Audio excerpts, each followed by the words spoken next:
Hello my dear friends, welcome to my YouTube channel Anusha study centre. So friends, ఈరోజు మనం 6వ తరగతి social నుంచి 4వ పాఠం ఆంధ్రప్రదేశ్ భూస్వరూపాలు అనే పాఠం నుంచి మొదటి భాగం bit to bit practice bits అయితే చేయబోతున్నాము. ఇంకా ఎవరైనా సరే సబ్స్క్రైబ్ చేసి ఉండకపోతే సబ్స్క్రైబ్ చేసుకోండి మరియు లైవ్ ఎగ్జామ్ నోటిఫికేషన్ కోసం బెల్ బటన్ ప్రెస్ చేయండి. ఈరోజు మొదటి ప్రశ్న, భూస్వరూపాలు ఎన్ని రకాలు? 1, 2, 3, 4. ముఖ్యంగా భూస్వరూపాలు ఎన్ని రకాలు? సో ఆన్సర్ గెస్ చేయండి ఫ్రెండ్స్. నేనైతే రివీల్ చేస్తున్నాను. The correct answer is option 3, 3 రకాలు. భూస్వరూపాలు ముఖ్యంగా 3 రకాలు. అవి పర్వతాలు, పీఠభూములు, మైదానాలు.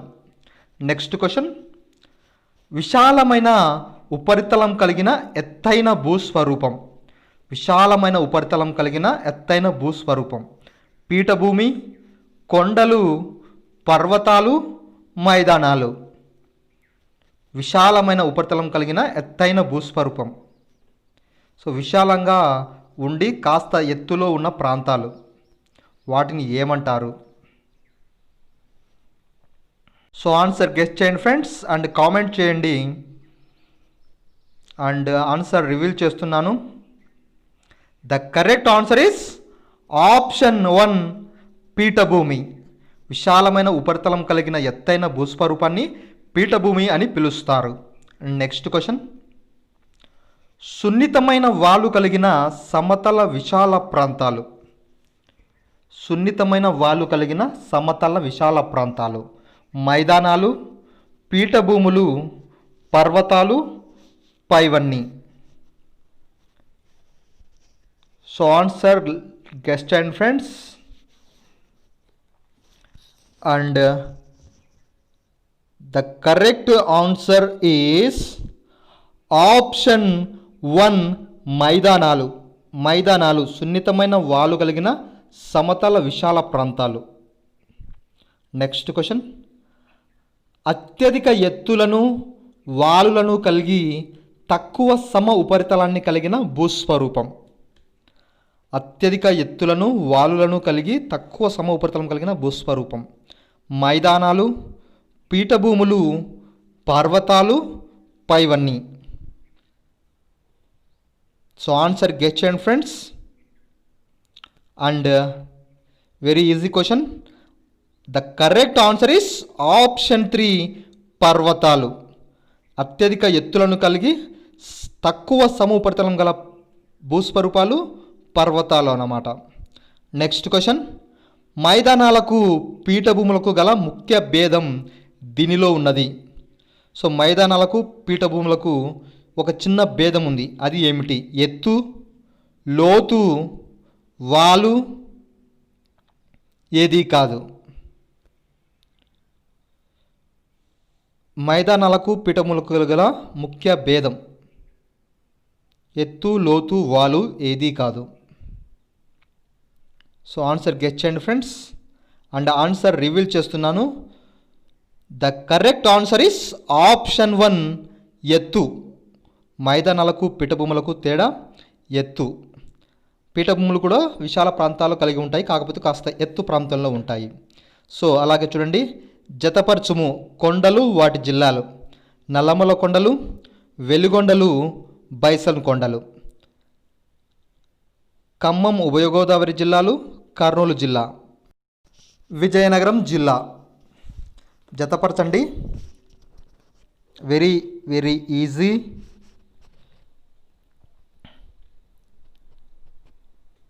సో టైం తీసుకోండి ఫ్రెండ్స్. అండ్ టైం ఉంటే కాస్త మా వీడియోను లైక్ కూడా చేయండి. అండ్ ఆన్సర్ రివీల్ చేస్తున్నాను. నల్లమల కొండలు కర్నూలు జిల్లా, వెలుకొండలు విజయనగరం జిల్లా, బైసన్ కొండలు ఖమ్మం మరియు ఉభయ గోదావరి జిల్లాలలో ఉన్నాయి. నెక్స్ట్ క్వశ్చన్, తూర్పు తీర మైదాన ప్రాంతంలోకి వచ్చే రాష్ట్రాలు. సో మన తూర్పు తీర మైదానంలోకి బంగాళాఖాతం వెంబడి ఉన్న రాష్ట్రాలు: తమిళనాడు, ఆంధ్రప్రదేశ్, ఒడిస్సా, పశ్చిమ బెంగాల్, పైవన్నీ. తూర్పు తీర మైదాన ప్రాంతంలోకి వచ్చే రాష్ట్రాలు. సో ఆన్సర్ గెస్ చేయండి ఫ్రెండ్స్. అండ్ ఆన్సర్ రివీల్ చేస్తున్నాను. The correct answer is option 4 పైవన్నీ. పైవన్నీ కూడా తూర్పు తీర మైదానంలోకి వచ్చే రాష్ట్రాలు. Next question. క్రింది వాటిలో పర్వత శ్రేణులను గుర్తించండి. పాపికొండలు, వెలిగొండలు, నల్లమల కొండలు, పైవన్నీ. సో ఈ కొండలలో పీఠభూములు ఏమైనా ఉన్నాయా లేదా అన్ని పర్వత శ్రేణులేనా? కామెంట్ చేయండి ఫాస్ట్గా. అండ్ ఆన్సర్ రివీల్ చేస్తున్నాను. The correct answer is option 4 పైవన్నీ. పైవన్నీ కూడా పర్వత శ్రేణులే. Next question. తెలంగాణ రాయలసీమలో అధిక భాగం వీటిలో ఉంది. మైదాన ప్రాంతంలో, పీఠభూమి ప్రాంతంలో, పర్వతాల ప్రాంతంలో మరియు అన్నింటిలో ఉంది. తెలంగాణ రాయలసీమలో అధిక భాగం వీటిలో ఉంది. మైదాన ప్రాంతం, పీఠభూములలో, పర్వతాలలో, పైవన్నీ అంటే అన్నింటిలో ఉంది. So the correct answer is option 2 పీఠభూమి ప్రాంతంలో ఉంది. తెలంగాణ రాయలసీమ అధిక భాగం పీఠభూమి ప్రాంతంలో ఉంది. Next question. హైదరాబాదు, సికింద్రాబాదు నగరాలు ఈ పీఠభూమిలోనే ఉన్నాయి.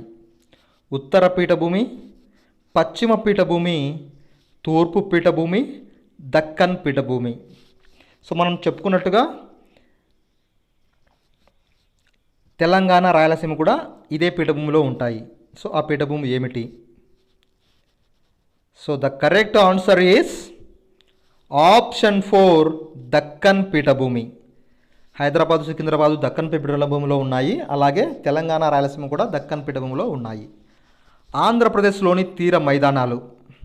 సో మన ఆంధ్రప్రదేశ్లో ఏ తీర మైదానాలు ఉన్నాయి? తూర్పు తీర మైదానాలు, పశ్చిమ తీర మైదానాలు, ఉత్తర తీర మైదానాలు, దక్షిణ తీర మైదానాలు. సో చాలా చాలా ఈజీ క్వశ్చన్. ఆంధ్రప్రదేశ్లోని తీర మైదానాలు. So the correct answer is option 1 తూర్పు తీర మైదానాలు. మనకు తూర్పున బంగాళాఖాతంలో తీర మైదానాలు ఉన్నాయి. Next question. క్రింది వానిలో సరికాని అంశము. పడమరన దక్కన్ పీఠభూములు ఉన్నాయి. మధ్య తూర్పు ప్రాంతంలో తూర్పు కనుమలు ఉన్నాయి. తూర్పున తీర మైదానాలు ఉన్నాయి. ఆప్షన్ 4 పైవన్నీ సరికానివే. క్రింది వానిలో సరికాని అంశము. సో ఇది కొద్దిగా కామన్ సెన్స్ ఫ్రెండ్స్, డిఫరెంట్గా ఇవ్వడం జరిగింది. ఆలోచించండి. సో ఇక్కడ సరికాని అంశము ఏది అంటే ఆప్షన్ 4 పైవన్నీ సరికానివే అనేది సరికాని అంశము. పైన ఇచ్చిన 3 కూడా అన్నీ సరైన అంశాలే. కొద్దిగా కన్ఫ్యూజ్గా ఉంటుంది, ఆలోచించాలి. మచిలీపట్నం, నెల్లూరు, కాకినాడ, విశాఖపట్నం ప్రాంతాలు ఈ భాగంలోనే ఉన్నాయి. మచిలీపట్నం, నెల్లూరు, కాకినాడ, విశాఖపట్నం ప్రాంతాలు ఈ భాగంలోనే ఉన్నాయి. పీఠభూమి ప్రాంతంలో, పర్వత ప్రాంతంలో, మైదాన ప్రాంతంలో ఏదీ కాదు. సో ఇది కూడా వెరీ ఈజీ క్వశ్చన్ ఫ్రెండ్స్. పీఠభూమి ప్రాంతంలో, పర్వత ప్రాంతంలో, మైదాన ప్రాంతంలో. So the correct answer is option 3 మైదాన ప్రాంతంలో ఉన్నాయి. ఇవన్నీ సముద్రం కలిగిన ప్రాంతాలు కాబట్టి ఇవి తీర ప్రాంతంలో ఉన్నాయని ఈజీగా చెప్పవచ్చు. నెక్స్ట్. కృష్ణా, గోదావరి నదులు డాష్లో పుట్టి డాష్ గుండా ప్రవహించి లోయలను ఏర్పరుస్తూ డాష్లోనికి ప్రవేశించి బంగాళాఖాతంలో కలుస్తున్నాయి. సో ఇక్కడ మీరు ఆర్డర్లో రాయండి ఫ్రెండ్స్. దక్కన్ పీఠభూమి, పశ్చిమ కనుమలు, మైదానాలు, మైదానాలు, పశ్చిమ కనుమలు, దక్కన్ పీఠభూమి, పశ్చిమ కనుమలు, దక్కన్ పీఠభూమి, మైదానాలు. ఏది కాదు. ఏది కాదైతే కాదు. ఈ మూడింటిలో మీరు ఆర్డర్ కనుక్కోండి. సో ఫ్రెండ్స్ ఆన్సర్ రివీల్ చేస్తున్నాను. కృష్ణా, గోదావరి నదులు పశ్చిమ కనుమలో పుట్టి దక్కన్ పీఠభూమిలో ప్రవహించి లోయలను ఏర్పరుస్తూ మైదానంలోనికి ప్రవేశించి బంగాళాఖాతంలో కలుస్తున్నాయి. So option 3 is the correct answer. Next question. కోస్తా తీర మైదానం యొక్క సరిహద్దులు. ఉత్తరాన శ్రీకాకుళం నుంచి దక్షిణాన కొల్లేరు సరస్సు వరకు, ఉత్తరాన ఉన్న విజయనగరం నుంచి దక్షిణాన ఉన్న కొల్లేరు వరకు, ఉత్తరాన ఉన్న శ్రీకాకుళం నుంచి దక్షిణాన ఉన్న పుల్లికాట్ సరస్సు వరకు, ఉత్తరాన ఉన్న విశాఖపట్నం నుంచి దక్షిణాన ఉన్న పుల్లికాట్ సరస్సు వరకు కోస్తా తీరం యొక్క సరిహద్దులు. సో ఆన్సర్ గెస్ చేయండి friends. The correct answer is option 3, ఉత్తరాన ఉన్న శ్రీకాకుళం నుంచి దక్షిణాన ఉన్న పుల్లికాట్ సరస్సు వరకు. Option 3 is the correct answer. Next question. పశ్చిమ కనుమలలో పుట్టి బంగాళాఖాతంలో కలుసుకున్న నదులు. పశ్చిమ కనుమలలో పుట్టి బంగాళాఖాతంలో కలుసుకున్న నదులు: గోదావరి, కృష్ణా, గంగా నది. ఆప్షన్ 4 1 and 2 గోదావరి మరియు కృష్ణా నది. ఇప్పుడే మనం తెలుసుకున్నాము, ఒక బిట్ ఆల్రెడీ చేసాము, మళ్ళీ వచ్చింది. సో టెక్స్ట్ బుక్స్ వైజ్గా అడుగుతున్నాను, మళ్ళీ వచ్చింటే మళ్ళీ అడిగింటాను friends. The correct answer is option 4 1 and 2 Godavari మరియు కృష్ణా నదులు పశ్చిమ కనుమలో పుట్టి ప్రవహిస్తున్నాయన్నమాట. నెక్స్ట్, నది సముద్రంలో కలిసే ముందు అనేక చిన్న చిన్న పాయలుగా విడిపోయి మెత్తటి మేటలు ఏర్పడిన ప్రాంతాన్ని ఇలా పిలుస్తారు. నది సముద్రంలో కలిసే ముందు చిన్న చిన్న పాయలుగా విడిపోయి మెత్తటి మేటలు ఏర్పడే ప్రాంతాన్ని ఈ విధంగా అంటారు: పల్టా ప్రాంతము, డెల్టా ప్రాంతం, కల్టా ప్రాంతము, ఉల్టా ప్రాంతము. సో ఆన్సర్ గెస్ చేయండి friends. So the correct answer is option 2 delta ప్రాంతము. డెల్టా ప్రాంతము సముద్రంలో కలిసే ముందు చిన్న చిన్నగా విడిపోయిన ప్రాంతాన్ని డెల్టా ప్రాంతము అని పిలుస్తారు. సాధారణంగా డెల్టాలు ఏ ఆకారంలో ఉంటాయి? చతురస్రాకారము, దీర్ఘచతురస్రాకారము, త్రిభుజాకారము, వృత్తాకారము. సాధారణంగా డెల్టాలు ఏ ఆకారంలో ఉంటాయి? So comment fast friends. And answer reveal చేస్తున్నాను. Very easy question. The correct answer is option 3 త్రిభుజాకారంలో ఉంటాయి. సాధారణంగా డెల్టాలు త్రిభుజాకారంలో ఉంటాయి. Next question. వరదలో కొట్టుకు వచ్చే మట్టిని ఈ విధంగా పిలుస్తారు. వరదలలో కొట్టుకు వచ్చే మట్టిని ఈ విధంగా పిలుస్తారు: క్యూమస్, హ్యూమస్, ఫ్యూమస్, ల్యూమస్. వరదలలో కొట్టుకు వచ్చే మట్టిని, ఈ మట్టిలో ఆకులు, చెట్లు, ఒండ్రు లాంటి రకరకాల పదార్థాలు ఉంటాయి. సో ఇక్కడ the correct answer is option 2 humus. Humus is the correct answer. వరదలలో కొట్టుకు వచ్చే మట్టిని హ్యూమస్ అని పిలవడం జరుగుతుంది.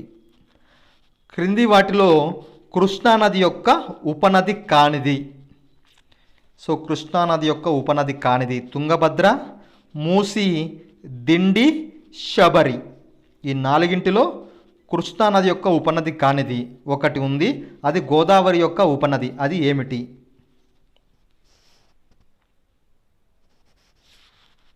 సో ఆన్సర్ రివీల్ చేస్తున్నాను friends. The correct answer is option 4 Sabari. Sabari అనునది గోదావరి యొక్క ఉపనది, కృష్ణానది యొక్క ఉపనది కాదు. కృష్ణానదిపై నిర్మించిన ఆనకట్ట కానిది. సో ఫ్రెండ్స్, నాగార్జున సాగర్, శ్రీశైలం ఆనకట్ట, ప్రకాశం బ్యారేజ్, ధవళేశ్వరం ఆనకట్ట. ఈ నాలుగింటిలో కృష్ణానదిపై నిర్మించిన ఆనకట్టలు 3 ఉన్నాయి, ఒకటి కానిది ఉంది. సో అది ఏమిటి? So the correct answer is option 4 Dowleswaram ఆనకట్ట. కృష్ణానదిపై నిర్మించిన ఆనకట్ట కాదు. నెక్స్ట్, జతపరచుము. సో జతపరచండి ఫ్రెండ్స్. శేషాచలం కొండలు, నల్లమల కొండలు, పాలకొండలు, పాపికొండలు, మాడుగుల కొండలు. తూర్పు పశ్చిమ గోదావరి, కడప, కర్నూలు, చిత్తూరు, విజయనగరం. సో గెస్ చేయండి ఫ్రెండ్స్, స్లోగానే గెస్ చేయండి. ఒకటొకటి తీసుకోండి. శేషాచలం కొండలు, guess. Type the answer. Nallamala కొండలు, పాలకొండలు, పాపికొండలు, మాడుగుల కొండలు. అండ్ ఆన్సర్ రివీల్ చేస్తున్నాను. ద కరెక్ట్ ఆన్సర్స్: శేషాచలం కొండలు చిత్తూరు, నల్లమల కొండలు కర్నూలు, పాలకొండలు కడప, పాపికొండలు తూర్పు పశ్చిమ గోదావరి, మాడుగులకొండలు విజయనగరం. సో ఫ్రెండ్స్, ఇది ఇవాళ వీడియో. మీకు నచ్చింటే లైక్ చేయండి, షేర్ చేయండి, కామెంట్ చేయండి. Thank you very much. జై హింద్.